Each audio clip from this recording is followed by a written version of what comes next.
So the question for today, students, is the international community must act immediately to ensure all nations reduce consumption of fossil fuels such as gas and oil, which has been given in the brackets. To what extent do you agree or disagree? Question आज का हमारा है कि जितने भी Nations हैं all over the world globally, उन लोगों को तुरंत अपनी गैस और ऑयल का जो कंजम्पशन है उसे कम करने की जरूरत है, ठीक है। और इसके लिए इंटरनेशनल कम्युनिटीज को काम करना चाहिए, मतलब कि हमें इस तरह का कोई जो है इनिशिएटिव लेना चाहिए जिसके थ्रू लोग इनकी कंजम्पशन को कम करें। और हमसे सवाल पूछा गया है कि आप लोग किस हद तक इस बात से एग्री या फिर डिसएग्री करते हैं। To what extent do you agree और डिसएग्री। जब भी आप लोगों को इस तरह का क्वेश्चन आ जाता है, जब आपको बताना है कि आप एक पर्टिकुलर साइड पर हैं, तो आप लोग उस क्वेश्चन को बोलते हैं डिबेटेबल ऐसे, चाहे वो डू यू एग्री डिसएग्री की फॉर्म में आए, चाहे वो एडवांटेज डिसएडवांटेज की कौन सी चीज एडवांटेजेस ज्यादा है या डिसएडवांटेजेस ज्यादा है, या आप एग्री ज्यादा करते हो या डिसएग्री ज्यादा करते हो, आप पार्शियल हो, 50-50 जा रहे हो। तो इस क्वेश्चन को हम लोग बोलते हैं डिबेटेबल ऐसे। जब भी आपके पास टू व्हाट एक्सटेंट फॉर्म में क्वेश्चन आता है तो आप लोग तीनों फॉर्मेट्स को अपना सकते हो, जो कि है हमारे 100%, 50-50 एंड देन 70-30। इसका मीनिंग ये होता है कि 100% वाले क्वेश्चन में आप लिख सकते हो, अगर आप BP1 में एग्री लिख रहे हो तो आप BP2 में भी एग्री लिखोगे। 50-50 में आप BP1 में अगर एग्री लिखते हैं तो आप BP2 में डिसएग्री लिखते हैं। 70-30 जैसे मान लीजिए मैं कहती हूँ कि मैं इस बात से बहुत हद तक अग्री करती हूँ कि बिल्कुल ऐसा ही होना चाहिए, सभी नेशंस को अपनी कंजम्पशन जो है कम करने की जरूरत है। और ये करना बहुत इंपॉर्टेंट इसलिए है क्योंकि इससे हमारे एनवायरनमेंट को भी बहुत ज्यादा नुकसान हो रहा है, हमारी पर्सनल लाइफ के ऊपर भी इसका बहुत जो है डीप इम्पैक्ट देखने को मिल रहा है, और with in time it is increasing, ठीक है। With every passing day it is escalating like never before. तो इसीलिए अच्छा हम लोग 70-30 फॉर्मेट पे थे। 70-30 फॉर्मेट का मतलब ये होता है कि मान लीजिए मैं सिचुएशन से ज्यादा एग्री कर रही हूँ, तो मैं क्या करूंगी कि मैं BP1 जो है वो भी एग्री के ऊपर बनाऊंगी, BP2 भी मैं एग्री के ऊपर बनाऊंगी, और BP3 पे मैं लिखूंगी डिसएग्री। इस सिचुएशन में और इस सिचुएशन में आप दो ही BPs बनाते हो, और दो BPs के सिचुएशन में आप लोगों को BPs के अंदर जो लाइंस लिखनी होती है वो 11 to 13 लाइंस लिखनी है, not less than that, not more than that. अगर आप 12 का एवरेज रखते हो अपने BPs में, जब आप दो ही BP बॉडी पैराग्राफ दो बना रहे हो सिर्फ, तो आप लोग बहुत अच्छे से स्कोर कर सकते हो और आपकी एक्सप्लेनेशन भी बहुत स्मूथ रहती है। देन उसके बाद आ जाते हैं हम लोग जो 3 BPs आप बनाते हैं, तो इसमें आप लोग 7 to 9 लाइंस लिखते हैं। 7 to 9 लाइंस का मतलब है कि अगर आप एवरेज 8 रखें हर एक BP के अंदर, जैसे 3 BPs हमारे पास हैं जो हमने बनानी है, तो आप लोगों का जो टास्क है अंडर लेंथ नहीं रहेगा, ओवर लेंथ भी नहीं होगा, और हम लोग बहुत अच्छे से उसे अटेम्प्ट कर पाएंगे। तो ये बेसिक इतना क्लियर होगा मुझे लगता है आप लोगों को। अब आ जाते हैं हम लोग एग्री और डिसएग्री पे। एंड में मैं आप लोगों को इंट्रोडक्शन भी बताऊंगी कि किस तरीके से आप लोग इंट्रोडक्शन जो है बहुत अच्छे से लिख सकते हैं। तो चलिए अब हम लोग एग्री के पॉइंट डिस्कस कर लेते हैं, क्योंकि मैं जो है मैं 100% एग्रीमेंट की साइड पे हूँ, मैं 100% इस सिचुएशन के साथ एग्री कर रही हूँ कि हम सब लोगों को सच में जरूरत है कि जितना हम लोग नेचुरल गैस एंड ऑयल का यूज कर रहे हैं उसको डिक्रीज किया जाए। और उसके लिए मैंने फर्स्ट पॉइंट जो यहाँ पे लिखा है आप लोग देख सकते हैं, as per the logical health scientist the ozone layer of the earth may disappear by the next century. जितने भी हमारे इन्वायरमेंटल साइंटिस्ट हैं उनके लिए बेसिकली मैंने वर्ड यूज किया ecological health scientist. Ecological is basically environmental, जो भी इन्वायरमेंट से रिलेटेड स्टडीज कर रहे हैं, साइंटिस्ट हैं या डॉक्टर्स हैं, whosoever concerned about the environment, ठीक है, उन लोगों का ये कहना है कि हो सकता है आने वाली नेक्स्ट सेंचुरी तक, आने वाले 100 सालों में ओजोन लेयर पूरी तरह से डिसअपीयर हो जाए, यानी कि पूरी तरह से खत्म हो जाए। उसका मतलब ये है बेसिकली कि जिस हिसाब से हम लोग अपनी हैबिट्स पे कंट्रोल नहीं कर रहे हैं to harm the environment and we are not taking any initiative to conserve it, उसके कारण ये सिचुएशन पॉसिबल हो सकती है। अब ये पॉइंट लिखने का क्या मतलब है, ये हमारे एग्री वाले स्टेटमेंट को किस तरीके से कंट्रीब्यूट करेगी। ओजोन लेयर की ही बात मैंने क्यों करी है, जब उन्होंने ये पूछा है कि हमें गैस और ऑयल की कंजम्पशन को कम करने की जरूरत है। सबसे पहले मैं बता दूं कि ओजोन लेयर जो है आप सब लोगों ने पढ़ा भी हुआ है अपने स्कूल टाइम में, ठीक है। हमारा किसी का भी जो साइंस सब्जेक्ट है या स्कूलिंग है ओजोन लेयर के बारे में पढ़े बिना कंप्लीट नहीं हुआ है। So the first point we have is it acts as a filter against the detrimental का मतलब होता है हार्मफुल, ठीक है, UV rays of the sun. जो ओजोन लेयर है बेसिकली एक तरह के हमारे ब्लैंकेट का काम करता है। आप लोगों को पता है सन से काफी सारा एक तरह की बहुत टाइप्स की रेडिएशन जो है रिलीज होती हैं, ठीक है, और वो सारी रेडिएशन हमारे लिए अच्छी नहीं होती है, ठीक है। तो कौन सी रेडिएशन हम तक पहुंचनी चाहिए, उस चीज का जो ध्यान है वो हमारी ओजोन लेयर रखती है। हमारा जो सन के यूवी रेज होते हैं अगर वो डायरेक्ट किसी के स्किन को टच करें तो इट कैन बर्न और it may cause many kind of allergies और it may create many derma other derma problems. तो उससे प्रॉब्लम ये होगी कि हम लोगों को बहुत ज्यादा स्किन प्रॉब्लम्स होने लग जाएंगी। और we are not only the living beings on this planet, there are so many other creatures that are living on this planet and अगर यूवी रेस डायरेक्ट उन तक भी पहुंचती है तो उनको भी नुकसान होगा। तो हम लोग अपनी शील्ड को ही खत्म कर देंगे तो लाइफ कैसे पॉसिबल होगी, लाइफ भी धीरे धीरे खत्म होने लग जाएगी। So this is the first point and it will happen just because we are contributing a lot to the warm gases. Gas और ऑयल जब हम लोग यूज करते हैं तो हम लोग बहुत सारे वार्म गैसेस को एनवायरनमेंट में रिलीज करते हैं। तो एग्जाम्पलीफाई एक हम ज्यादा बड़ी एग्जाम्पल नहीं लेते हैं, ठीक है। ऑटोमोबाइल्स का जो है ट्रेंड आप तो देख सकते हो कि हर everybody wants to drive a car, right, nobody wants to walk और nobody wants to drive bicycles these days. तो सब लोगों को अपनी कार्स ड्राइव करनी है, सारी ऑटोमोबाइल्स कोई ना कोई गैस रिलीज कर रही है और वो that basically is creating a carbon envelope on in the environment. तो उस एनवेलप के कारण क्या हो रहा है कि हमारा जो ओजोन लेयर है वो बहुत ज्यादा थिन होता जा रहा है, पतला होता जा रहा है और वो जैसे जैसे उसकी थिकनेस में कमी आ रही है वो वीक हो रहा है, ठीक है। And it there we have encountered many types of news many times on different channels कि एक पर्टिकुलर पॉइंट पे उसमें एक होल भी देखने को मिला है कि हमारे ब्लैक अपना जो ओजोन लेयर है उसमें होल होने लगे हैं, वो होल बड़ा होता जाएगा अगर हम इन हैबिट्स को कंट्रोल नहीं करेंगे। तो इसीलिए इट इज वेरी इंपॉर्टेंट कि हम लोग गैस और ऑयल जिस भी तरीके से हम उनका इस्तेमाल कर रहे हैं उनको हम कम करें। And second point we have written in the same column is once lost can not be regained. एक बार अगर ओजोन लेयर खत्म होगी तो हम उसको नहीं बना सकते। Human beings can make a lot of things but they can not make something that is available in the universe, right. They can only do something that is available on the planet, right? They can mold anything which is available on the planet but not out of it or not that is surrounding it, that is bigger than it. Clear है ना? तो हम लोग अगर ozone layer खत्म हो जाती है तो उसको कुछ भी नहीं कर सकते बचाने के लिए, उसको दोबारा नहीं लेके आ सकते हैं। Life on earth would be eventually damaged and extinct. और इसका रिजल्ट क्या निकलेगा, लाइफ खत्म हो जाएगी अर्थ से। जैसे अर्थ की बिगनिंग थी, जैसे इसकी शुरुआत हुई थी, that there was no life possible on the earth, gradually it become possible because all we are evoluted from big bang theory, ठीक है। तो वहां से जहां से शुरुआत हुई थी फिर से अर्थ उसी पोजीशन पे चला जाएगा, यहाँ पे there will be no living creatures be found। Clear है फर्स्ट पॉइंट। तो आप लोग का फर्स्ट पॉइंट में एक भी तैयार हो जाएगा क्योंकि ये क्वेश्चन ही ऐसा है जिसमें आप फुली एग्री करते हो तो आप लोग की स्टेटमेंट्स और स्मूथ हो जाएंगी क्योंकि जरूरी है। उन्होंने ये नहीं बोला है कि बैन कर दो, आप लोग यूज करो बट उसकी कंजम्पशन को कम करो। समझ गए आपका क्वेश्चन? तो ये हमारा फर्स्ट पॉइंट है। देन सेकंड पॉइंट है हमारा फर्दर मोर मैंने एक कनेक्टर लिखा है यहाँ पे, मैं नहीं चाहती तो मैं ना भी लिखती बट मैंने इसलिए लिखा है ताकि आप लोगों की प्रैक्टिस में आए।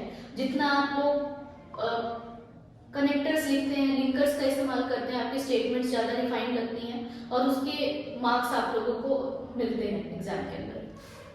The emissions caused by various units and automobiles not only cause respiratory afflictions but derma maladies. Maladies जो वर्ड है MALADIES, मैलेडीज मतलब डिसऑर्डर्स, बीमारियां। डिसीज का एक सिनोनिम है मैलेडीज। एक मैलेडी होता है सॉन्ग, गाना जिसे आप लोग सुनते हो, एम उसके स्पेलिंग होते हैं MELODY, ये होता है MALADY।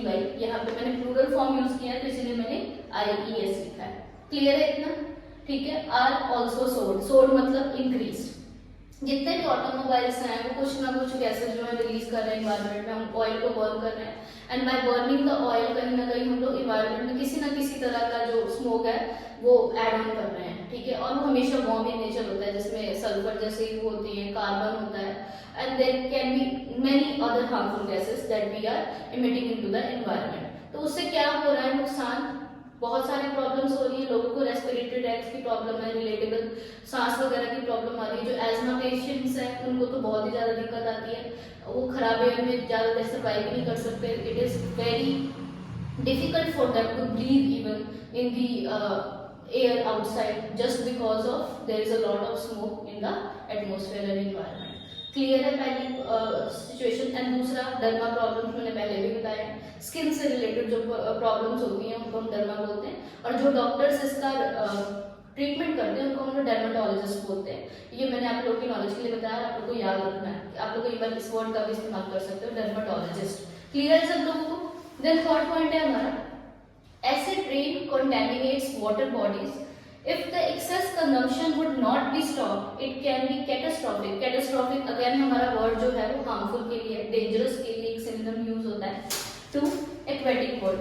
Acid rain जो है obviously खराब धुआं environment में जा रहा है। आप सब लोगों ने acid rain के बारे में पढ़ा हुआ है, जब बारिश होगी ठीक है तो it turns out in acid, और जब वो rivers और seas में जाके मिलती है तो वही acid वहाँ पे जाता है rivers के अंदर, और उससे aquatic life बहुत ज़्यादा affect होती है। हम सब लोगों को पता है कि more than human beings aquatic life is there.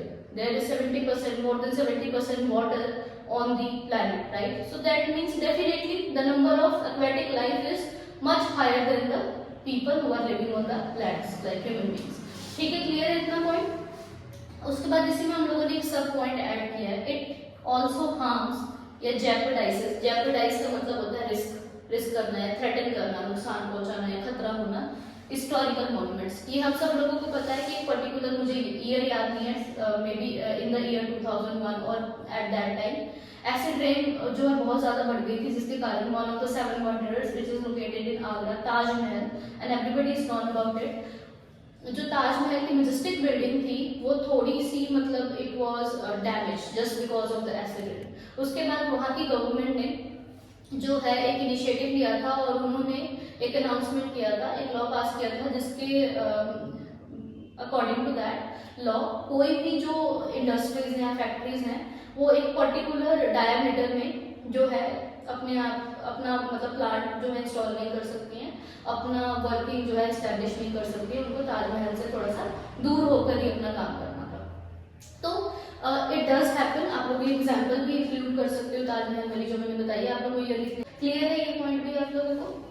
ठीक है, उसके बाद नेक्स्ट पॉइंट है हमारा black gold consumption. Black gold consumption is what? Oil, basically it's coal, ठीक है, petroleum, whatever that we call in the, जो भी हमारे कोयले से मिलता है, ठीक है। तो कहते हैं कि ब्लैक गोल्ड कंजम्पशन हैज स्काईरॉकेटेड। हमें पता है ऑब्वियसली जो पेट्रोलियम है, डीजल है या कोल है, इन सभी का यूसेज जो है बहुत ज्यादा इंक्रीज होता जा रहा है, ठीक है, बहुत ज्यादा बढ़ गया है।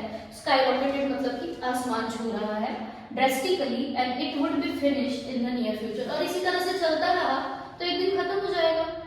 एक मैंने ऐड देखी थी इंटरनेट पे, आप लोगों ने भी जरूर देखी होगी, अब वो बहुत कॉमन नहीं है ऑन दी प्लेटफॉर्म्स, पहले टीवी में भी उन लोगों ने काफी टाइम तक टेलीकास्ट किया है। एक father and child were going in a car, बच्चा और उसके पापा कार में जा रहे हैं और पापा उसके पूछते हैं कि आपका फ्यूचर प्लान क्या है। तो बच्चा बोलता है कि मैं आने वाले टाइम में 2 मिनट का टाइम लेता है और कहता है कि मैं साइकिल की दुकान खोलूंगा। उसके पापा खुद बिजनेसमैन होते हैं, उसके पापा कहते हैं कि तुम बिजनेस क्यों नहीं करोगे, तुम साइकिल की दुकान क्यों खोलोगे? तो कहता है कि आने वाले टाइम में तो कार्स और बाइक्स रहेंगी नहीं ना। तो उसके पापा बहुत हैरान होते हैं कि ऐसा क्यों कह रहा है। तो वो कहता है कि आने वाले टाइम में यही बिजनेस सबसे ज्यादा चलेगा, क्योंकि जिस हिसाब से लोग ऑयल और गैस का यूज कर रहे हैं, आने वाले टाइम में तो ऑयल और गैस तो होगी नहीं, तो उस टाइम पे सिर्फ बाइसाइकिल्स बचेंगी और मेरा बिजनेस काफी प्रॉफिटेबल होगा। तो that advertisement has given a very beautiful message that if we will not stop driving our cars and will not start saving the fuel in one or the other way, it will be going to harm us in the near future. हमारी जितनी भी technological advancements हुई हैं in the field of transport हमारे लिए zero हो जाएगा, क्योंकि उस ट्रांसपोर्ट को चलाने के लिए we need fuel. I know that we the scientist of our country are working on alternative methods of driving, alternative methods of fuel, that what can be utilized in place of fuel, so that we can drive for a longer period of time. We can make the transport more easier. But still, for now, it is in question because it is not yet made. But जो चीज़ हमारे पास है हम लोग उसको सही तरीके से इस्तेमाल नहीं कर रहे, हम excessively यूज कर रहे हैं.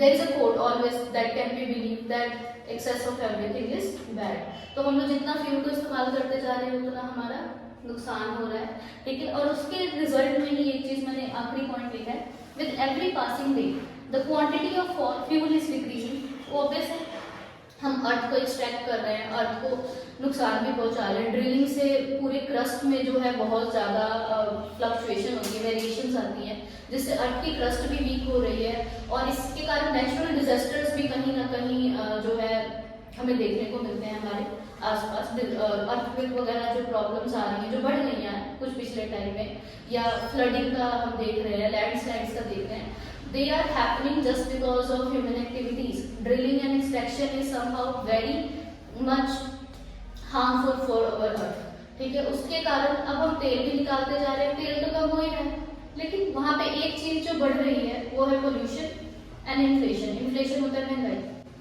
जितना हम लोग तेल वगैरह यूज कर रहे हैं उतना महंगा होता जा रहा है, लाइफ हमारी ही डिफिकल्ट हो रही है। तो these are the points related to agree, कि मुझे इस सिचुएशन के साथ एग्री क्यों करना है, कि हाँ लोगों को जरूर कम करना चाहिए, क्योंकि नहीं कर रहे हैं तो ये सब प्रॉब्लम्स आ रही हैं, ठीक है। समझ आ गया, पक्की बात है। चलो अब मैं इंट्रोडक्शन भी आप लोग को बता देना चाहती हूँ। बीपीस तो आपने 2 ही बनाने हैं, दोनों में आप एग्री करोगे तो बेटर रहेगा। अगर आप लोग को कोई डिसएग्री का पॉइंट आता है तो you guys can write and you guys can also ask, ताकि मैं आप लोगों को बता सकूं वेदर इट इज करेक्ट और नॉट। अभी हम इंट्रोडक्शन का पार्ट कर लेते हैं।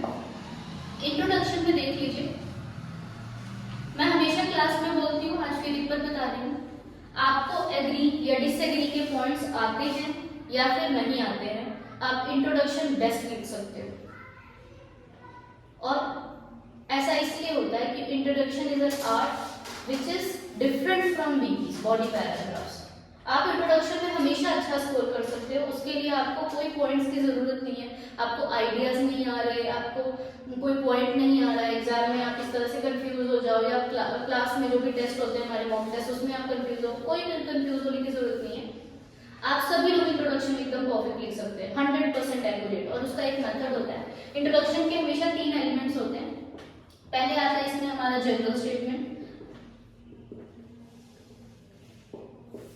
देन आ जाता है हमारा ओवरव्यू, एंड देन आ जाता है थीसिस। अब जर्नल स्टेटमेंट, ओवरव्यू और थीसिस क्या होती है, सबसे पहले मैं ये बता देना चाहती हूँ। जर्नल स्टेटमेंट आप तो देख रहे हैं, फॉसिल फ्यूल्स के ऊपर है, गैस के ऊपर है, ऑयल के ऊपर है, या नेचुरल रिसोर्सेज के ऊपर क्वेश्चन हमारा बेस्ड है, या ह्यूमन एक्टिविटीज से रिलेटेड भी है, क्योंकि लोगों को ही इसे कम करना है, ठीक है। या इंटरनेशनल कम्युनिटीज की बात करी हुई है कि किस तरीके से एक इंटरनेशनल ऑर्गेनाइजेशन जो है सभी लोगों को मिलजुल के एक्शन लेना चाहिए कि यूज कम हो, ठीक है। तो आप इनसे रिलेटेड कोई भी एक जर्नल स्टेटमेंट बना सकते हैं, ठीक है। या आप लोग ऐसे नॉर्मली लिख सकते हैं कि फॉसिल फ्यूल्स का यूज जो है वो बहुत ज्यादा बढ़ता जा रहा है, ठीक है। ये तो है ही, राइट, ये सब लोग जानते हैं, तो ये आप लोग बहुत स्मूथली लिख सकते हैं। तो जर्नल स्टेटमेंट वो स्टेटमेंट है जिसको आप लोग जिससे अपनी बात स्टार्ट करेंगे। कुछ बच्चे कहते हैं मैम कि is it important to write journal statement, तो मैं एक छोटा सा एग्जांपल देती हूँ आप लोगों को। आप लोग यूट्यूब देखते होंगे सब लोग, राइट। आप यूट्यूब पे हर एक वीडियो तो नहीं देखते हो, और the thumbnail that attracts you the most, you open that video, right, you spend some time on it, if you like the starting of it, then it captivates you to watch it till the ending, but if does not, you stop it and you move to the next video. यही होता है, you just skip it and you move to the next one.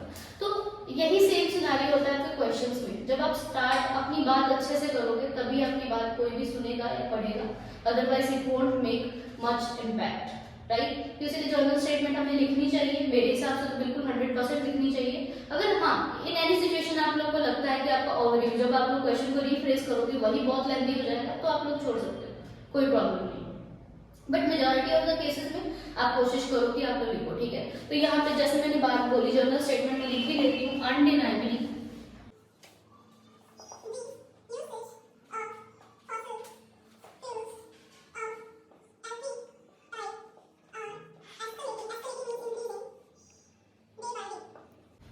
Then मैंने लिखा है overview. Overview का मतलब है question से पहले जितना भी स्टेटमेंट दिया हुआ है उसको अपनी लैंग्वेज में लिखना, ठीक है। तो क्वेश्चन में उन लोगों ने यही बोला है हमें कि हमें इनकी यूसेज कम करने की जरूरत है। मैंने क्या लिखा है कि दिन पे दिन बढ़ता जा रहा है, ठीक है। तो यहाँ पे मैं लिखूंगी that is why it is suggest,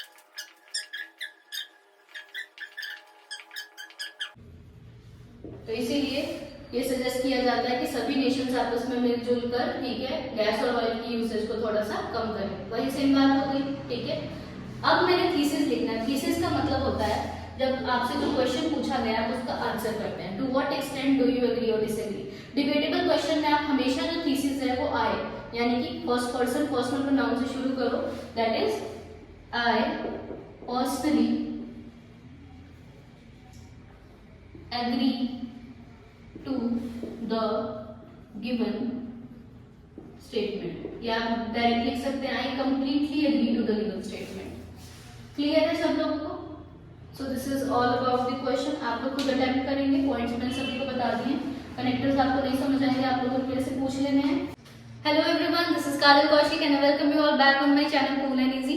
मैं आप सभी का एक बार फिर से स्वागत करती हूँ अपने चैनल कूल एंड इजी में। आप सब लोगों ने पूरा लेक्चर देख लिया है, मुझे पता है, और मैं फिर इंट्रोडक्शन दे रही हूँ क्योंकि हम लोगों ने पहले लेक्चर शूट किया था, मैं अपने बच्चों को एक्सप्लेन कर रही थी and I thought of shooting it at the same time, ताकि मैं इंटरेक्शन अपना दिखा सकूं अपने स्टूडेंट्स के साथ।